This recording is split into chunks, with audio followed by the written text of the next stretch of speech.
Wagwan everyone, I hope you're doing well. I hope you've had a great start to the week. Whenever you're watching it, I hope you've had a great day. For me, it's been busy, Monday, it is what it is. You're starting, getting ready for a new week.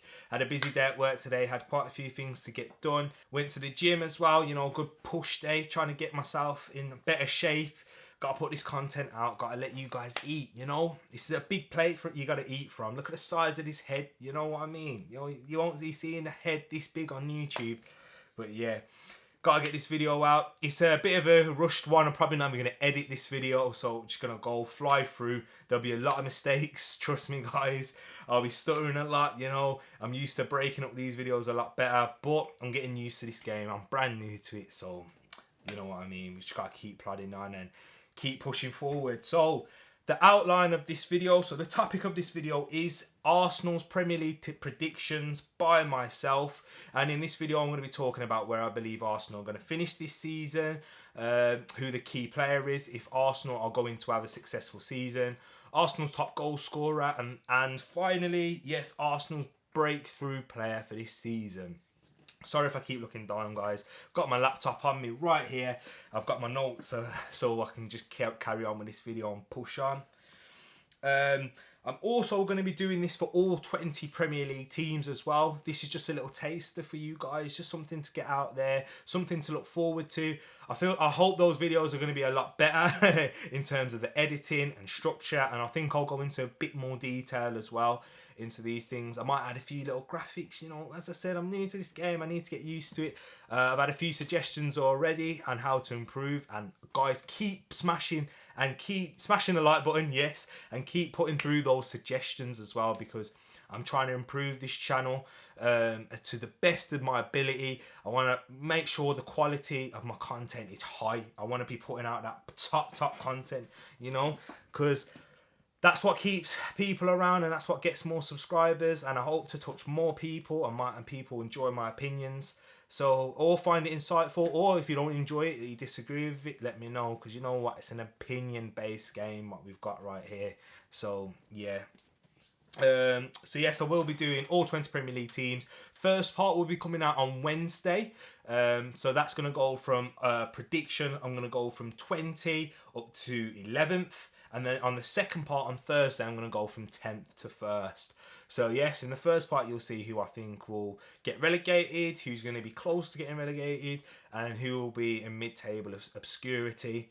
And then, yeah, the second part is where it gets interesting. You got your top 10, so you got the better half of the mid-table. You fighting for European places. You got from Europa Conference League. Hey, everybody wants to be in that.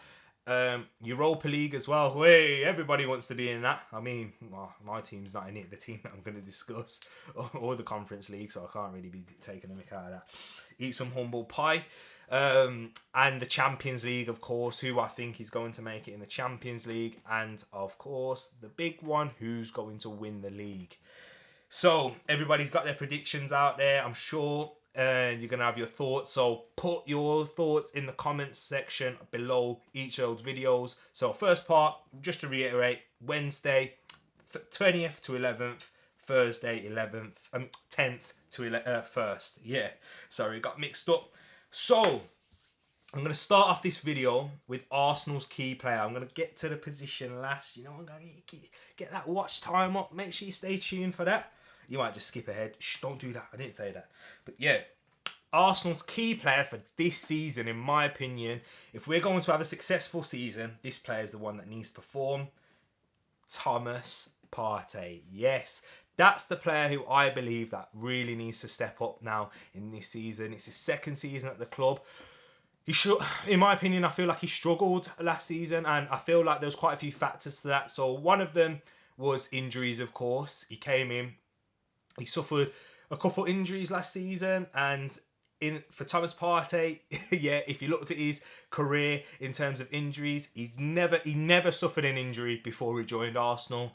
Lo and behold, comes to the Emirates, the pitch, it must be the pitch, I don't know, it must be what we feed them, the air, I don't know what it is, but came in, he's coming from Spain to England, so, the muscles probably frozen. And so yeah, for Thomas Partey, he struggled a lot with injuries. Also, I feel like a signing coming into a brand new league.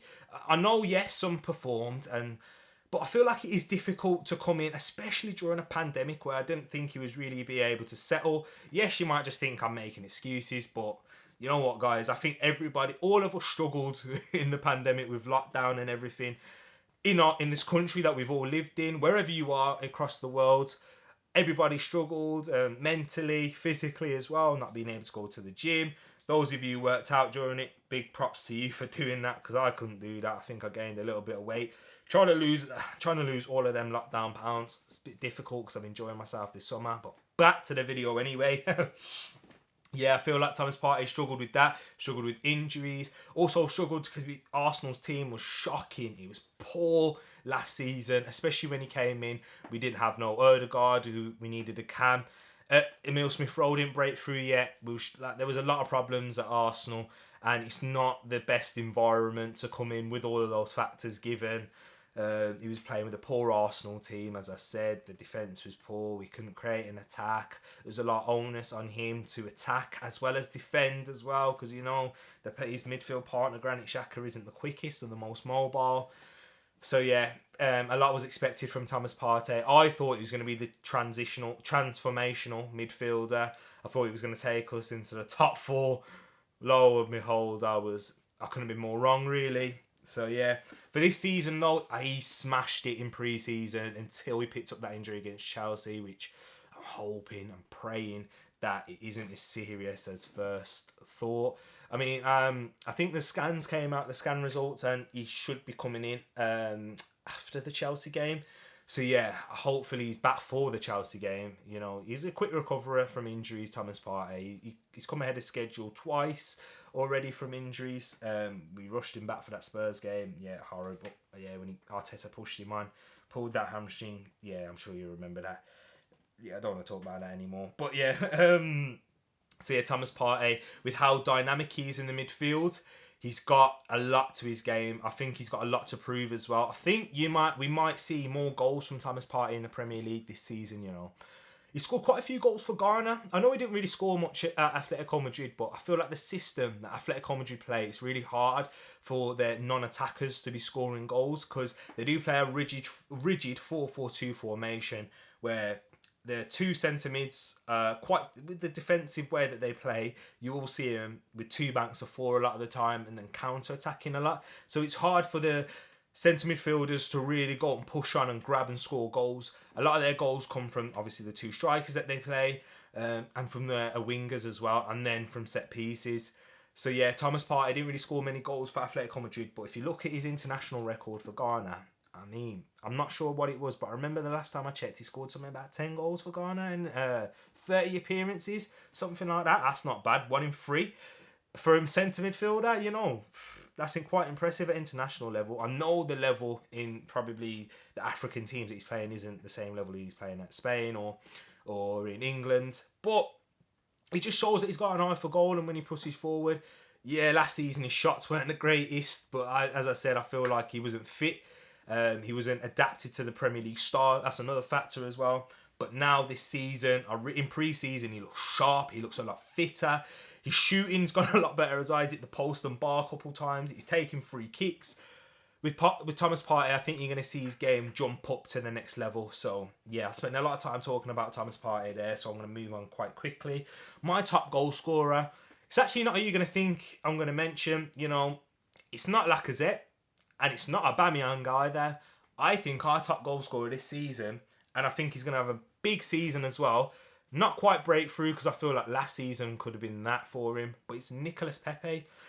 You probably wondered, okay, why? He's not even a striker. He doesn't play. He didn't get as many minutes as we believed, or we believed he should have, or we hoped under Mikel Arteta last season to begin with. But Nicolas Pepe, if you're an Arsenal fan out there watching, his performances ever since that red card he picked up against Leeds, it just went up a notch. I think that's really where it kicked in, and where he really thought, you know what, I've got to step up in an Arsenal shirt now. Like, it's one of them moments, them turning points. That's what it was. I can't think of the exact saying, and I'm not going to spend too long thinking about it.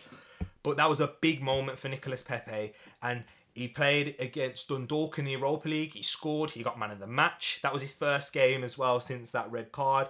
And then I really saw a different side to Nicolas Pepe. He was driving a lot more aggressively with his dribbling. He was coming inside with that left foot, whipping the got shots that we know he can. That left foot is dangerous when he decides to cut inside and whip.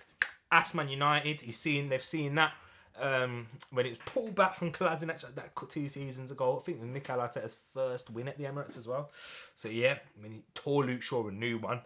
But yeah, Nicolas Pepe, big season for him now. He played on that left as well a few times. He had some good performances there. I can remember against Southampton.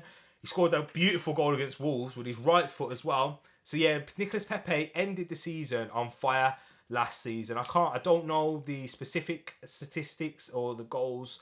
I have done a lot of research into the other teams as well, by the way. I'm still doing my research on that, so I will add a few statistics as well for the later videos. I'll probably just have a quick run through of who Arsenal are as well in that next video. But anyways, back on track again.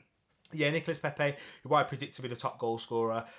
He's Arsenal's third biggest attacking threat, in my opinion. He's very dangerous. When he's one-on-one, he rarely misses. He takes set pieces as well. He can take free kicks. He takes penalties. I think he's Arsenal's best penalty taker. Aubameyang will probably be the first choice ahead of him. But when Aubameyang's not on the pitch, and he hasn't been on form even in pre-season either, Aubameyang just looks a shadow of the man that he was, the player that we signed on that big contract on. He's struggling at the moment, Aubameyang, and this is why I don't think he's going to have a great season either, unfortunately. And we'll get into where I think Arsenal will finish because of that. But Nicolas Pepe, big goal threat. You'll see him. This is his time to shine. His time to prove that £72 million worth of money that Arsenal paid. And I think he will do that. I do have a lot of confidence in his abilities. And such an amazing player to watch. Technically gifted. As I said, dangerous with that left foot. A bit of like Iron Robben-esque and how he cuts inside. And he can also use his right foot as well. Just about. It's more of a standing foot really. But, you know, he's asked Wolves. I know we lost that game. But he's still scored an amazing goal. So, the breakthrough player for Arsenal, in my opinion, I think it's actually going to be Gabriel Martinelli this season. It's his third season in the league. Last season really hampered with his development, with the injury he picked up in the lockdown. Do you remember when football returned in that June-July period? Yeah, he picked up a bad knee injury there. I think that was in training, actually. It was a lesion in his left knee. Yes, he had a cartilage, if I can remember correctly. Yes, and he had arthroscopic injury, surgery as well. So that really did hamper with his playing time. He missed the start of the season. He didn't come back until December. But when he did come back, Arteta threw him straight into the side. That was when we was desperate. And that's where I believe it's a bit of a myth that Arteta doesn't rate Martinelli. Because if he didn't rate him, why would he chuck him in the deep end?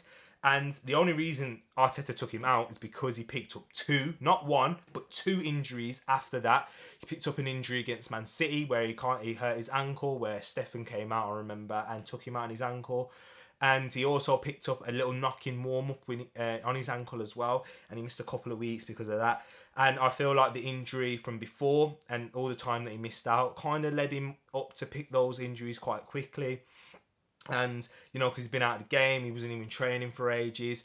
And with those things in football at the high speed and the way Martinelli plays as well, it does take a while to get back into full fitness, which is why when I talk about my predictions for other videos for the likes of Liverpool, I don't think you can't expect them to reach the levels that they were pre the injury.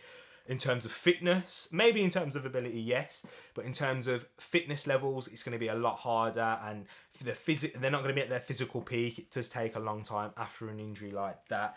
But Gabriel Martinelli, he's had that bedding in period. He came in towards the end of last season quite a bit, started a few games, started up top as well. I think that's where Arteta thinks he can have his long-term future as a striker for Arsenal. In my opinion, he's better off as an inside forward off that left-hand side where he's able to drift. He can create as well. He does take on his man. He's very aggressive with his dribbling. On and off the ball, he's very aggressive with his movement, with his pressing. He's Arsenal's best presser and Arsenal's most intense presser of the ball. by a mile. I think Pep Guardiola and Mikel Arteta said that actually.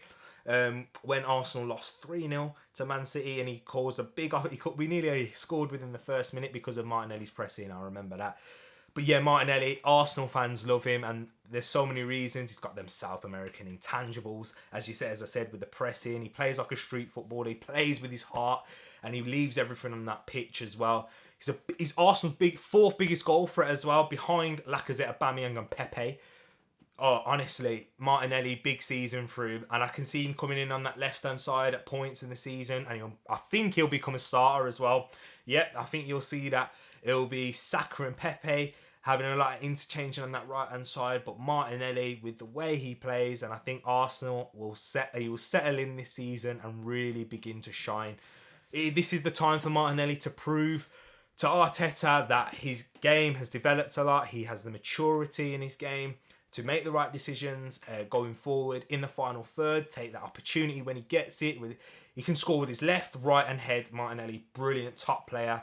He surprised a lot of Arsenal fans in his first season with how well he performed. So I do really expect the best for Gabriel Martinelli this season, and I do think that he will break through and become a key player. I think maybe not a key player, but a starter in that Arsenal team towards the end of the season. Final Premier League position. I think that Arsenal are going to finish in 7th. I know that sounds pretty underwhelming, guys, especially if you're an Arsenal fan. It's not exciting. It's an improvement on last season. And to be honest, I only think that we'll improve on last season because we don't have Europe. And I think that certain teams that finished above us, at least one of them, and you'll see in the prediction video who I think that is in the second part, will underperform as well, and we will move up one place. The biggest reason for why I feel like we won't really kick on and really compete in terms of fighting for a top 4 place, I believe that we haven't done enough in the transfer market in terms of ins and outs. We still have quite a few players here at the time of recording this video, with the likes of Bellerin, Kolasinac still here. I know he's about to leave. We have Cedric as well, who's a right back. I mean, he's not a bad backup right back, but we've got 3 right backs in Bellerin, Chambers and Cedric. Also got the likes of El Neni. We couldn't shift on Granit Xhaka. Who else am I thinking of? Am I missing anyone? Maitland-Niles, who couldn't get in the team towards the end of the season. Lucas Torreira as well, who was out on loan. Likes of Eddie Nketiah, Reece Nelson, and the biggest flop of all, Willian. All of them are still here. We haven't really been able to shift them on. And do you know what I'm going to give? Just a quick run on that. I don't think it's Arteta's fault why we couldn't shift them on. I think, yes, it's Arteta's fault in terms of bringing in the likes of Willian and why we can't shift him on. Bad decision from there. But I feel like the players are on such big wages and we kind of do need to make a bit of money. And with the pandemic going on, teams are reluctant to pay transfer fees as well as the big wages. That's why we've struggled to shift these players on. Because these players, not many of them, apart from your Eddie Nketiahs and Maitland-Niles, don't think most of these will play in England because what Premier League club's going to really want the likes of Willian on the wages that he's on. Kolasinac, El Neni, I know he's not on the biggest of wages, but he's still going to we're not going to get that much in terms of a transfer fee, and it's not going to make a big difference to the transfer kitty. But yeah, with the likes of Lucas Torreira, he wants to move out of the country. Not much money in the market right now. I just think it's a lot of bad decisions over the years from Arsenal. But I'm not going to go too far into that because this isn't an Arsenal channel. There's plenty of other Arsenal channels out there that you can watch and that will give you a much more insightful view on what's happened at Arsenal and why we're in the wrong. If you'd like to see a video of me talk about that, let me know. But if not, I'm here for mainly just football. This is already a long video, longer than I planned, but may as well just go with it. So yeah, dependent on in terms of the ins coming in this season, we haven't had enough. I still believe that we need a centre midfielder, like whether it's an 8 or a 6, with the likes of Bissouma, Ruben Neves, Bruno Guimaraes, who's at Lyon, who's a top midfielder, by the way. Most of you probably haven't heard of him, or those who have, I'm sure you know how quality he is. Just played for the Brazil Olympic team. key starter in that role, was brilliant for that team as well, in them winning the Olympic gold. He's a key player for Lyon as well. But we're still missing that profile of player. Someone who's better than Xhaka. Don't get me wrong, I don't think Xhaka's the worst player. But if we really are trying to fight for that Champions League position, we need a better midfielder than Xhaka. And somebody really to Partey to get the best out of him as well. Someone who I feel has a little bit more defensive stability. So we'll play deeper than Partey. Partey is very good defensively, don't get me wrong, but somebody who's going to be picking up the ball from centre backs, the goalkeeper, someone with like a dictator of tempo. You know what I mean? So someone like similar in the Premier League to a Jorginho, who else? A Rodri, that type of player, and I believe that. And Partey can really fulfill as a box-to-box midfielder then, instead of having to do quite a lot defensively as well, due to Xhaka's lack of mobility and how long it takes for him to progress the ball. Yes, he has his qualities as well, but those really do hinder the balance of the team. I also think, in terms of Partey as well, we need a better creative midfielder. Because I don't think Emile Smith-Rowe's best position is actually at the 10, which is the number on his back now. I think he's better as a wide player, guys. When I've seen Emile Smith-Rowe play for Arsenal, he's been much better off the left. If you can remember that performance against Spurs, where he was arguably Arsenal's man of the match and his best performance in an Arsenal shirt. Where was he playing? Off the left. I think he performs much better when he drifts inside, has more of that free roll to come inside, starts out wide, and then he works well with Kieran Tierney as well, in my opinion. Because, that right footer coming inside, drifting inside, being able to dribble and carry the ball and then get it out to Tierney where Tierney can cross. Yeah, I think that's Emile Smith-Rowe's best position. And he's also very good defensively as well. He will track his fullback. And yeah, he's got the creativity in him, but I'm not sure if the 10 role is his best position, because he doesn't always play the incisive pass, the one through in between the centre-back and the full-back for the striker to run on. He does do it, but not enough in my opinion, and that's where I feel like the likes of Ødegaard or a Maddison, which I feel we're going to really struggle to bring in. We may bring in someone in that position of a more bigger name and more reputation and stature, like a Maddison or an Ødegaard. I really hope that we do, because we do need that as well, and we also need a right back. Our right back position, he's not as good as our left back and doesn't really provide us with much balance. Chambers isn't a bad option. I think he's a better squad player than he is a starter. Same for Cedric as well. And Bellerin is just not good enough. Not for the Premier League now, from what's required from a right back. His delivery's poor. He's defensively, he can get beaten. He's not awful defensively, but he's not, a Wan-Bissaka type, or who I believe. And yeah, there's another right back, but I'm not going to mention that because that's for another video as well. But yeah, who's also plays in the Premier League. I don't think he's anywhere near as good defensively, and he's nowhere near as good going forward. He doesn't provide much width. He's not a dangerous crosser of the ball. And he's not even as quick anymore as he was previous to his injury, as I feel like the injury has taken a lot out of him with that knee injury. And yeah, I just don't think... And I think that speed added a lot to his game. And now that's kind of reined in a bit, as he hasn't got that anymore, that explosiveness. So yeah, I think it is time for Bellerin to go. But I do really struggle seeing a club, a suitor, buying him this season, unfortunately, with the wages he's on and with the fee that Arsenal will want for him.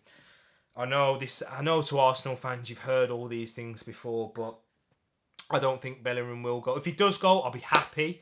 I'm not a massive hater. I'm not a massive hater of any Arsenal player, anyone that wears the red and white shirt. Even Willian, I'm not as big of a hater. Yes, he's a flop, but I do see why Arsenal signed him, and I do see the qualities in these players as well. But I wouldn't have gone with these certain decisions, but it is what it is. So yeah, I do think that we need a central midfielder, an attacking midfielder, and a right back as well, which it's going to be difficult to sign all three with the amount of time left in the window. So I think that's it, guys. And if we do before I end, if we do sign all three of those positions, yes, I believe we can challenge. But if we only sign the one, maybe 6, 7, maybe 6th is the highest we'll go. If we sign 2, I think that we will improve. We could probably get as high as 6th, maybe fine for 5th. But if we sign all 3, then I believe that we can really kick on. And it has to be a right player, and they do have to hit the ground running. But I don't believe we'll get all of that. I think we'll only get 1, and we will only get 6th or 7th. But I believe with everything going on at Arsenal, we will only get 7th. And anything, if you're looking any higher as an Arsenal fan, I think you really need to reel in those expectations now. We need to be realistic of where we are. We know where we're not happy as Arsenal fans for where we are, but we have to be realistic with it. So guys, for the outro, yes, I wasn't meant to read that. Don't forget to like, comment, subscribe, and if you enjoy this video, share it as well. Please, please, please share this video. I've got a lot of videos coming up. As the Premier League's about to start, I'm excited for the Premier League season. As you can probably tell, not as excited for Arsenal. But we're going to go straight into it, so turn on those post notifications whilst you're at it. Get ready for the videos coming up this week. I might put one out tomorrow. Not hold me on that. Definitely coming on Wednesday and Thursday, so stay tuned for that. And then, you know what? I really do want to bring and introduce watch-alongs to this channel as well, because, you know, I'm going to be watching a lot of Premier League games. Maybe I'll be playing football, maybe not, but there will be a lot of time and opportunities to be having watch-alongs. So if you guys are interested in that, let me know. I just need to get as many people as possible for that. At least 10 people to be able to be joining into my watch-alongs to make it worthwhile. So I'm not just here sitting at a camera like I am now, talking to nobody now, but you guys are seeing this. So I hope you enjoy it, and yes, turn on those post notifications, and I will see you guys maybe tomorrow or Wednesday. Ciao. Enjoy your evening and enjoy the rest of your day too.